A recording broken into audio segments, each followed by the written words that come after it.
Telangana BJP అధ్యక్షుడి ఎంపికపై కేంద్ర మంత్రి కిషన్ రెడ్డి ఆసక్తికర వ్యాఖ్యలు చేశారు. బీజేపీ రాష్ట్ర అధ్యక్షుడిగా ఆర్ఎస్ఎస్ బ్యాక్గ్రౌండ్ అవసరం లేదన్నారు.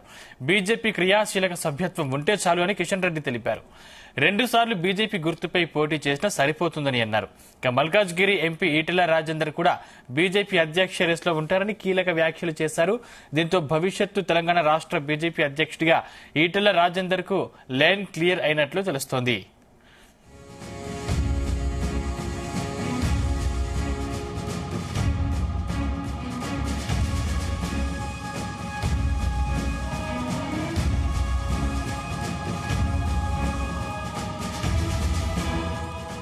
ఇదే అంశానికి సంబంధించిన మరింత సమాచారం మా కరెస్పాండెంట్ రాధాకృష్ణ అందిస్తారు. Radhakrishna. Good morning Sandeep. Telangana BJP అధ్యక్షుడిగా దాదాపుగా ఈటల రాజేందర్ పేరు ఖరారైనట్టుగా తెలుస్తా ఉంది. గత 2-3 రోజులుగా ఇదే విషయం పైన బీజేపీ వర్గాల్లో చర్చ జరుగుతా ఉంది. ఈ రోజు రేపు అతి కొద్ది రోజుల్లోనే దీనికి సంబంధించి అధికారికంగా ప్రకటన కూడా ఉండబోతున్నట్టు తెలుస్తా ఉంది. గత కొద్ది రోజులుగా ఈ రాష్ట్ర బీజేపీ అధ్యక్షుడికి సంబంధించి నియామకం పైన చర్చోపచర్చలు జరిగాయి. ఆ రాష్ట్రానికి సంబంధించిన బీజేపీ నాయకులందరితోనూ పైన ఢిల్లీ అధిష్టానము చర్చలు జరిపింది. చివరకు ఎటకీలకు రాష్ట్ర అధ్యక్షుడిగా ఈటెల రాజేందర్ పేరును ఖరారు చేసినట్టుగా తెలుస్తా ఉంది. ఎందుకంటే రాష్ట్రం ఇప్పుడు దేశవ్యాప్తంగా బీజేపీ ప్రతి రాష్ట్రంలో అధికారమే లక్ష్యంగా దూసుకెళ్తోంది. ఈ క్రమంలో ఇక్కడ నుంచి రాష్ట్ర అధ్యక్షుడు కావచ్చు, పార్టీలో యాక్టివ్ గా ఉండి ప్రజల్లో నిత్యం సంప్రదింపులు జరుపుతూ ప్రజల్లో ఉండే వ్యక్తిని రాష్ట్ర అధ్యక్షుడిగా చేయాలని నిర్ణయించినట్టుగా తెలుస్తోంది. ఇదే విషయాన్ని గత కొద్ది రోజుల క్రితం బీజేపీ నాయకులకు, ఎందుకంటే ఢిల్లీ పిలిపించుకొని రాష్ట్ర నేతలకు ప్రధాని ఒక మార్గనిర్దేశం చేసినట్టుగా తెలుస్తా ఉంది. ఇప్పుడున్న పరిస్థితుల్లో బీజేపీ తెలంగాణలో అధికారం వచ్చే అవకాశం పుష్కలంగా ఉన్నాయి. ఎందుకంటే ఇప్పటికే బీఆర్ఎస్ ప్రతిపక్షానికి పరిమితమైంది, కాంగ్రెస్ అధికారంలో ఉంది.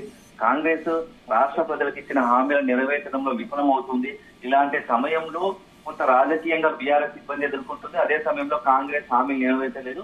ఇక నెక్స్ట్ ఆప్షన్ ఉన్నది బీజేపీకి మాత్రమే. ప్రజలు బీజేపీ వైపు మొగ్గు చూపుతున్నారు. ఇలాంటి క్రమంలో బీజేపీ సంబంధించి బీజేపీ రాష్ట్ర తెలంగాణకి ఏం చేయబోతా ఉంది, తెలంగాణలో బీజేపీ మాత్రమే అధికారం చేయగలదు అనే అంశాన్ని నిత్యం ప్రజల్లోకి తీసుకెళ్లే వ్యక్తి రాష్ట్ర అధ్యక్షుడిగా ఉండాలని అధిష్టానం నిర్ణయించింది. ఈ సందర్భంలో ఈటల రాజేందర్ అనేవాడు సరైన వాడు అని తెలుస్తోంది. ఈ నేపథ్యంలోనే ఈటల రాజేందర్ ఎందుకంటే తెలంగాణ మూవ్మెంట్ నుంచి నిత్యం ప్రజల్లో ఉంటూ తెలంగాణ ప్రజలకు దగ్గరయ్యాడు. ఈ సందర్భంలో మొన్నటిదాకా బీఆర్ఎస్ లో ఉండే తర్వాత బీజేపీలోకి వచ్చేసి ఎంపీగా అయ్యాడు. ఒక సామాజిక వర్గంగా కూడా ఒక మంచి బ్యాక్గ్రౌండ్ ఉంది. ఎందుకంటే బీసీ సామాజిక వర్గానికి చెందిన ఈటల రాజేందర్ తెలంగాణలో మెజార్టీగా ఉన్నటువంటి సామాజిక వర్గం ప్రాతినిధ్యం వహిస్తున్నాడు. ముదిరాజ్ కమ్యూనిటీకి చెందిన ఈటల రాజేందర్ అదే విధంగా మిగతా బీసీ సామాజిక వర్గాల్లో అందరితో కూడా మంచి సత్సంబంధాలు కలిగి ఉన్నారు. సో ఈ నేపథ్యంలో బీసీ కార్డుతో బీజేపీ తెలంగాణలో ఓటు బ్యాంకు రాజకీయం చేయాలనుకుంటుంది. ఈ నేపథ్యంలో ఈటల రాజేందర్ ను బీసీ సామాజిక వర్గం చెందిన ఈటల రాజేందర్ ను తెలంగాణ బీజేపీ అధ్యక్షుడిగా నియమించినట్టుగా తెలుస్తోంది. ఈటల రాజేందర్ అయితే ఇటు తెలంగాణ ఉద్యమ స్ఫూర్తి కలిగిన వాడు, అదేవిధంగా సామాజిక పరంగా కూడా మంచి సంబంధాలు కలిగిన వ్యక్తి. అదే విధంగా మిగతా అన్ని రకాల ఇంకో అవకాశం ఏంటంటే రెడ్డి సామాజిక వర్గంతో కూడా సత్సంబంధాలు ఉండడంతో కూడా అన్ని చూసిన నేపథ్యంలో ఈటల రాజేందర్ కు అవకాశం ఇచ్చినట్టుగా తెలుస్తా ఉంది. ఈ నేపథ్యంలో వచ్చే ఎన్నికల్లో రాష్ట్రంలో బీజేపీని అధికారంలో తీసుకురావడమే లక్ష్యంగా బీజేపీ పావులు కదుపుతున్నట్టుగా తెలుస్తా ఉంది. ఇప్పటికేంటంటే ఈటల రాజేందర్ గత కొద్ది రోజులుగా ఇక్కడ తెలంగాణ కాంగ్రెస్ ప్రభుత్వం తీసుకుంటున్న నిర్ణయాలను వ్యతిరేకిస్తూ వస్తున్నాడు. ముఖ్యంగా హైదరాబాద్ విషయంలో రాష్ట్ర సర్కార్ తీసుకుంటున్న నిర్ణయిస్తూ అధిక ఆందోళనలు, ధర్నా కార్యక్రమం చెప్పారు. హైదరాబాద్ చుట్టుపక్కల కూడా ఒంటరిగానైనా సరే, అంటే పార్టీల శ్రేణుల నుంచి ఇక్కడ రాష్ట్రంలో ఉన్న పార్టీ నేతలను సహకారం అందించకుండా తాను రాష్ట్ర అధికార పార్టీపై కొంత దూకుడుగా వ్యవహరిస్తూ వచ్చాడు. ఈ నేపథ్యంలో ఇలాంటి దూకుడు కలిగిన వ్యక్తి సరైన మనకు రాజకీయాల్లో సరైన నాయకుడు అని చెప్పేసి బీజేపీ భావించినట్టుగా తెలుస్తా ఉంది. ఆ సందర్భంలోనే ఈటల రాజేందర్ ను రాష్ట్ర అధ్యక్షుడిగా నియమించినట్టుగా తెలుస్తోంది. మరో విషయం ఏంటంటే ఈటల రాజేందర్ సంబంధించి పెద్ద ఎత్తున ఢిల్లీలో సత్సంబంధాలు కలిగి ఉన్నాయి, పెద్ద ఎత్తున మంచి సన్నిహిత సంబంధాలు కలిగి ఉన్నాయి. ఇదే ఈటల రాజేందర్ అధ్యక్షుడిగా నియమించినట్టుగా తెలుస్తోంది. ఎందుకంటే సాధారణంగా ఏంటంటే బీజేపీ సాంప్రదాయంగా ఓటు బ్యాంకు సంబంధించిన సిద్ధాంత పరంగా పార్టీ సిద్ధాంతాలను అంటే ఈటెలకు ఆర్ఎస్ఎస్ బ్యాక్గ్రౌండ్ లేదు, అయినా కూడా ఎన్నుకోవడం గల కారణాలు ఏంటి? అంటే ప్రస్తుతం బీజేపీ కొంత తన రెగ్యులర్ గా ఉన్నటువంటి సిద్ధాంత పరాన్ని పక్కన పెట్టినట్టుగా తెలుస్తోంది. ఎందుకంటే ఆ బీజేపీ ఆర్ఎస్ఎస్ మూలాలు కలిగిన వ్యక్తి బీజేపీ అధ్యక్షుడు కావాలని చెప్పేసి ఒకప్పటి నుంచి వస్తుంది. కానీ ఈసారి దాన్ని బ్రేక్ చేసినట్టుగా తెలుస్తోంది. సహజ సిద్ధంగా తాము కూడా అందరిలాగా మిగతా రాజకీయ పార్టీ లాగానే రాష్ట్రంలో అధికారం కోసమే పనిచేసే అవకాశం ఉంది కాబట్టి కొద్దిగా మార్చినట్టుగా తెలుస్తోంది. బీజేపీ సిద్ధాంతాలను పక్కన పెట్టి ఇప్పుడు ఈసారి రాష్ట్రంలో అధికారం రావడమే లక్ష్యంగా కొంత రాజకీయాలకు అవకాశం ఇచ్చినట్టుగా తెలుస్తుంది. దాంట్లో భాగంగానే ఈటల రాజేందర్ అధ్యక్షుడిగా నియమించినట్టుగా తెలుస్తా ఉంది. ఎందుకంటే ఇటు ఈటల రాజేందర్ అనేవారు జనరల్ గా రాజకీయ నాయకులకు మంచి గుర్తింపు ఉంది. మిగతా వాళ్ళకి లేదని కాకపోవచ్చు కానీ ఈటల రాజేందర్ కొంచెం ప్రజలతో నిత్యం అనుసంధానమై ఉన్నాడు, నిత్యం ప్రజల్లో ఉంటూ వస్తున్నాడు. ముఖ్యంగా ఈటల రాజేందర్ కు 3 అంశాలు ముఖ్యంగా రాష్ట్ర అధ్యక్షుడు నియమించే అవకాశానికి కనిపించినట్టుగా తెలుస్తుంది. ఒకటి, తెలంగాణ ఉద్యమంలో యాక్టివ్ గా ఉండడం. కేసీఆర్ హరీష్ రావు తర్వాత కూడా ఈటల రాజేందర్ కు అంత ప్రజాదరణ కలిగి ఉంది తెలంగాణ ఉద్యమం. అదే సమయంలో ఈ కేసీఆర్ ఎదిరించింది ఈటల రాజేందరే అని కూడా ఒక ముద్ర ఉంది. సో దీంతో కేసీఆర్ ఎదిరించిన వాడు మిగతా రేవంత్ రెడ్డి కావచ్చు ఇతర నాయకులను ఎదిరించడం పెద్ద విషయం కాదు అనేది కూడా కలిసి వచ్చింది. అదే విధంగా అన్నిటికీ మించి సామాజిక వర్గం. ఎందుకంటే బీజేపీ కూడా గత కొద్ది సంవత్సరాలుగా బీసీ కార్డు వినియోగిస్తూ వస్తుంది. దేశంలో మెజార్టీ సంబంధించిన జనాలు బీసీ సామాజిక వర్గం చెందిన వాళ్ళే. సో బీసీ ఓటు బ్యాంకును గంపగుత్తగా బీజేపీ పడే విధంగా, బీజేపీ అనుకూలంగా మార్చుకునే విధంగా ఇలాంటి నిర్ణయం తీసుకుంది.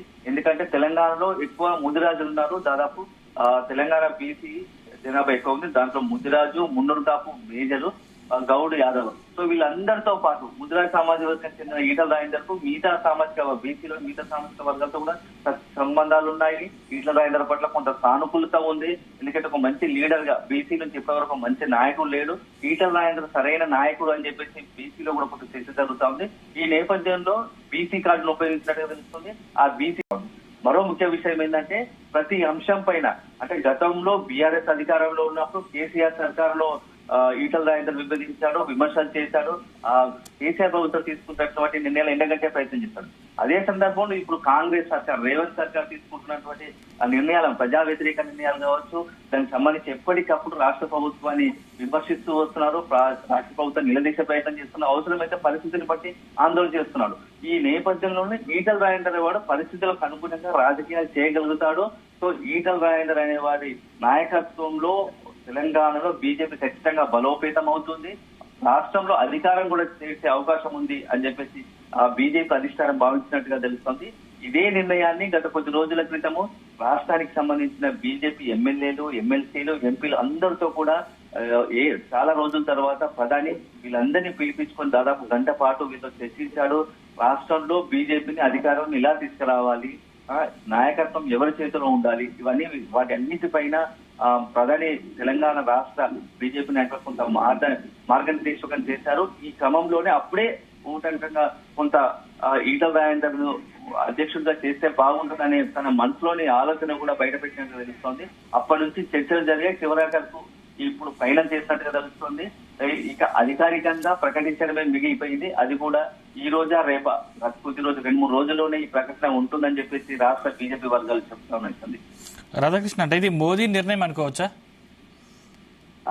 ప్రస్తుతం చూస్తుంటే దేశవ్యాప్తంగా కొన్ని రాష్ట్రాల్లో అధికారాలు రావడం, మిగతా విధంగా బీజేపీ దేశవ్యాప్తంగా బలోపేతం కావడానికి ముఖ్యంగా మోడీ నిర్ణయాలే కారణం అనుకోవచ్చు. మోడీ, అమిత్ షా ఈ ఇద్దరు కూడా రాజకీయ నిర్ణయాలు తీసుకుంటున్నారు. ఈ ఇద్దరు నాయకుల ద్వయంలోనే, ఈ నాయకత్వంలోనే బీజేపీ దేశవ్యాప్తంగా బలోపేతం అవుతుంది. దాంట్లో భాగంగానే ఇప్పుడు ఈటల రాజేందర్ నియామకం, రాష్ట్ర అధ్యక్షుడిగా నియామకం అనేది కూడా మోడీ నిర్ణయంగానే చెప్పవచ్చు. ఎందుకంటే ప్రతి క్షుణ్ణంగా, అంటే మోడీకి డిఫరెంట్ గా ఇంతమంది గతంలో ప్రధానిగా ఉన్నవాడు కేవలం ప్రభుత్వ పాలన పైనే దృష్టి పెట్టిన సందర్భాలు ఉన్నాయి.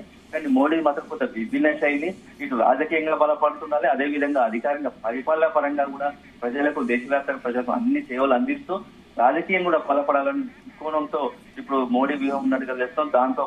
దాంట్లో భాగంగానే ప్రతి రాష్ట్రంలో ప్రత్యేకంగా దృష్టి పెడుతున్నాడు. ఎందుకంటే గతంలో మనం ఎప్పుడు చూడలేదు, ఎక్కడ ఏ రాష్ట్రంలో ఎన్నికైనా మోడీ స్వయంగానే రంగంలోకి బహిరంగ సభల్లో చెప్తూ అక్కడ ఉన్న స్థానిక జనాలతో కొంత ఇంటరాక్ట్ అయ్యే ప్రయత్నం చేస్తున్నాడు. రోడ్ షోలు కావచ్చు, బహిరంగ సభ, నిత్యం ఆ రాష్ట్రంలో ఆ మోడీకి సంబంధించిన కొంత చర్చ జరిగేలా కొంత వ్యూహం చేసింది. ఎందుకంటే తెలంగాణలో కూడా మొన్నటి ఎన్నికల్లో చూస్తాం, దాదాపు 5-6 బహిరంగ సభలో పాల్గొన్నారు. ఏ రాష్ట్రంలోనే నార్త్ తెలంగాణ ప్రతి రాష్ట్రంలో ప్రత్యేకంగా దృష్టి పెట్టి బీజేపీని బలోపేతం చేయడమే ఏకైక లక్ష్యంగా మోదీ వ్యూహాలు ఉంటున్నాయి. దాంట్లో భాగంగానే ఇప్పుడు తెలంగాణ పైన దృష్టి పెట్టినట్టు తెలుస్తుంది. తెలంగాణలో కూడా ఇప్పుడు అధికారంలోకి రావాలి, ఖచ్చితంగా నెక్స్ట్ జరిగే అసెంబ్లీ ఎన్నికల్లో బీజేపీ అధికారం రావడం ఖాయం, ఆ వైపుగానే తమ వ్యూహాలు ఉంటాయని చెప్పేసి బీజేపీ పదే పదే చెబుతా ఉంది. ఎందుకంటే ఇప్పటికే బీఆర్ఎస్ కు 2 సార్లు అధికారం ఇచ్చారు, కాంగ్రెస్ పాలన కూడా చూస్తున్నారు. నెక్స్ట్ ఇప్పుడు తెలంగాణలో బీజేపీకి అవకాశం ఇస్తారు అనేది ఒక చర్చ జరుగుతా ఉంది బీజేపీ వర్గాల్లో. సో దాన్ని మనం ఓటు బ్యాంక్ గా మలుచుకొని అధికారం రావడంలో కొద్దిగా పని చేయాల్సి ఉంటుందని చెప్పేసి రాష్ట్ర నేతలు కూడా మోడీ, ఇదే విధంగా అమిత్ షా కూడా కొంత దిశానిర్దేశం చేసినట్టుగా తెలుస్తా ఉంది. ఎందుకంటే రాష్ట్రం ఉన్న బీజేపీలో కొంత అసంతృప్త స్వరాలు కూడా అప్పుడప్పుడు వినపడుతున్నాయి, ఎవరి దారి వారే అన్నట్టుగా. ఎందుకంటే ఎవరికి వారు, ఎందుకంటే బండి సంజయ్ కావచ్చు, కిషన్ రెడ్డి కావచ్చు, అదేవిధంగా అరవింద్ కావచ్చు, రఘునందన్ రావు కావచ్చు, ఈటల రాజేందర్ కావచ్చు, టీకార్, ఇలా రకరకాల కీలకమైనంతా వర్గాలుగా చీలిపోయి ఉన్నారని కూడా స్థితి జరుగుతోంది. వీళ్ళందరినీ కూడా మొన్న మోడీ పిలిపించుకొని ప్రస్తుతం మనం ఏకతాటిపై ఉండాలి, అధిష్టానం ఒక నిర్ణయాన్ని ప్రకటిస్తే ఆయన అందరూ స్వాగతించాలి, అందరూ కూడా ఆ నాయకుడి చేతిలో నాయకుడు చెప్పినట్టుగా పనిచేయాల్సింది, పార్టీ బలోపేతంగా పనిచేయాల్సింది. అందరి అంతిమ లక్ష్యం రాష్ట్రంలో అధికారం కావడమే. అధికారంలోకి వస్తే మిగతా అందరికీ కూడా పదవులు వస్తున్నాయి, సో కలిసికట్టుగా పనిచేయాలి అని చెప్పేసి బీజేపీ కొంత రాష్ట్ర నేతల దిశానిర్దేశం చేసినట్టుగా తెలుస్తోంది. ఈ క్రమంలోనే మోడీ సంబంధించి మోడీ ప్రత్యేక ఊహం తెలంగాణ పైన కనబడతా ఉంది, తెలంగాణ రాష్ట్రం పైన కనిపిస్తుంది. ఈ నేపథ్యంలోనే ఈటల రాజేందర్ ను రాష్ట్ర బీజేపీ అధ్యక్షుడిగా నియమించినట్టుగా తెలుస్తోంది. అంటే ముఖ్యంగా అధికార కాంగ్రెస్ పార్టీపై పోరాటమే ఆయన అధ్యక్ష రేసులో నిలిపింది అనుకోవచ్చా రాధాకృష్ణ? అంటే మొదటి నుంచి కూడా కాంగ్రెస్ ప్రభుత్వం అధికారంలో వచ్చినప్పటి నుంచి కూడా ఈటల రాజేందర్ అంటే అంశాల వారీగా ప్రభుత్వం తీసుకుంటున్న ప్రజా వ్యతిరేక నిర్ణయాలను వ్యతిరేకిస్తూ వస్తున్నాడు. కొన్ని సందర్భాలు ఆందోళన కూడా చేస్తున్నాడు. ఎందుకంటే ఈ మధ్యకాలంలో ముఖ్యంగా హైదరాబాద్ పరిసర మూసి పరిరక్షణకు సంబంధించి, మూసి పరివాహకు సంబంధించి రాష్ట్ర ప్రభుత్వం తీసుకున్న నిర్ణయాన్ని తీవ్రంగా విభజిస్తూ వచ్చాడు. అక్కడ ఉన్న స్థానికంగా ఉన్న బాధితులు కలిసి ధర్నాలు చేశాడు.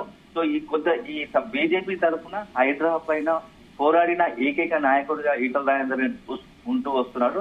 ఈ నేపథ్యంలో కొంత ఈటల రాజేందర్ యాటిట్యూడ్ కావచ్చు, ఈటల రాజేందర్ ప్రభుత్వం తీసుకున్న ప్రజా వ్యతిరేక నిర్ణయాల ఆందోళన పైన దృష్టి సారించడం కొంత అతని ప్లస్ పాయింట్ గా మారింది.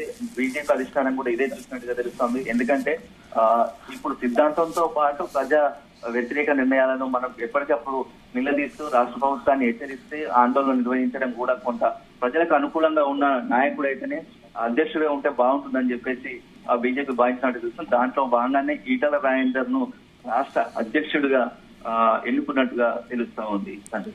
Thank you Radhakrishna.